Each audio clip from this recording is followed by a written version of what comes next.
Escuela Superior de Administración Pública. Pensamiento económico. El día de hoy estudiaremos a Alfred Marshall. Hablaremos un poco de su biografía, sus obras, algunas frases célebres y los aportes más significativos que hizo a la economía. Alfred Marshall nació el 26 de julio de 1842 en Londres, Reino Unido, y falleció el 13 de julio de 1924 a la edad de 81 años, en Cambridge, Reino Unido. Fue el economista británico más brillante de su tiempo, un profesor sobresaliente que ejerció una gran influencia sobre los economistas de aquella época. Sus principales obras fueron Principios de Economía e Industria y Comercio, donde plasmó ideas que seguimos aplicando en la economía actual. Frases célebres de Alfred Marshall. Países civilizados adoptan generalmente oro o plata o ambos como dinero. Así como el billete de ferrocarril se valora de acuerdo con la longitud del viaje a que da derecho, así el dinero se valora según la cantidad del poder adquisitivo que proporcione. Según Marshall, la economía es la ciencia que examina la parte de la actividad individual y social especialmente consagrada a alcanzar y utilizar las condiciones materiales del bienestar. Marshall se basó en muchas de las ideas de Adam Smith, David Ricardo, John Stuart Mill y Thomas Robert Malthus, para después colaborar con las contribuciones de la utilidad marginal de Leon Walras. Su mayor contribución a la economía fue sistematizar las teorías clásicas y el desarrollo de la utilidad marginal, esta entre otras ideas económicas. Por ejemplo, la expresión ceteris paribus, que es una expresión en latín que significa todo lo demás es constante. Sirve a un autor o expositor cuando explica el impacto de una variable económica sobre otra. Es una forma de indicar que todos los demás factores permanecen iguales. Imaginemos que aumenta la demanda de la mercadería debido a las fiestas navideñas. Se incrementarán el precio y la cantidad en el equilibrio de mercado. En este caso, asumimos que se mantienen constantes otras variables, como capacidad de producción de las empresas, el impuesto al valor añadido y el precio de cada bien sustitutivo, entre otros.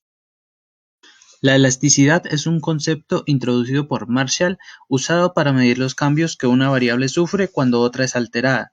Podemos distinguir diferentes tipos de elasticidad dependiendo de las variables que usemos.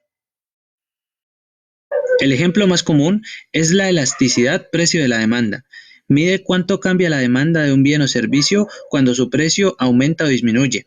Es importante destacar que solo el precio es modificado siguiendo la cláusula ceteris paribus, ya que si no, la medida estaría afectada por otras variables. Costos de producción y precios de venta. Para el desarrollo de esta teoría económica, Marshall considera el tiempo como una variable importante. El uso de ceteris paribus sigue siendo considerado fundamental, herramienta para el uso del tiempo. Marshall dividió el tiempo en 4 etapas. En el periodo de mercado, la oferta es fija, perfectamente inelástica. En el corto plazo, la empresa puede cambiar la producción y la oferta, pero no puede cambiar el tamaño de la planta. En el largo plazo, el tamaño de la planta varía y los costos se convierten en variables. La curva de oferta se hace más elástica. En el periodo secular existe un cambio de la tecnología y la población. Una variación en los precios tendrá dos efectos, el efecto sustitución y el efecto ingreso. La sustitución se da cuando el precio de un bien disminuye. El consumidor va a tender a consumir más de este que de sus sustitutos. Este efecto nos muestra que siempre habrá un mayor consumo a precios más bajos y menor consumo a precios más altos. El efecto ingreso ocurre cuando el precio del bien disminuye. La renta entonces del individuo va a aumentar y por lo tanto su poder adquisitivo es mucho mayor. Tipos de bienes. Un bien normal es aquel que cuando aumenta la renta aumenta sus cantidades demandadas.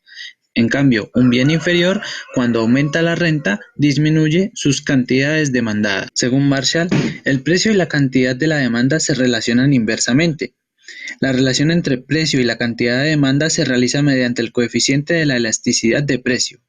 Los individuos demandan mercancías porque éstas le producen utilidad al consumirlas. Marshall rompe radicalmente con la tradición clásica. Podríamos decir que una economía produce menos bienes, satisfacciones o utilidades que los consumidores buscarán obtener en el mercado. Así los servicios y los bienes materiales satisfacen ese criterio. La utilidad marginal es el cambio en la utilidad total que experimenta el consumidor a consecuencia de variar una cantidad muy pequeña al consumo determinado de un bien, permaneciendo constante el consumo de otros bienes. De ahí se deriva la ley de la utilidad marginal decreciente. Esto nos indica que a medida de que un individuo consume unidades adicionales de un bien, la satisfacción o utilidad total que obtiene aumentará, pero cada vez será en menor proporción. Tanto así que el consumidor llegará a un momento en el que más unidades de dicho bien le ocasionarán una desutilidad.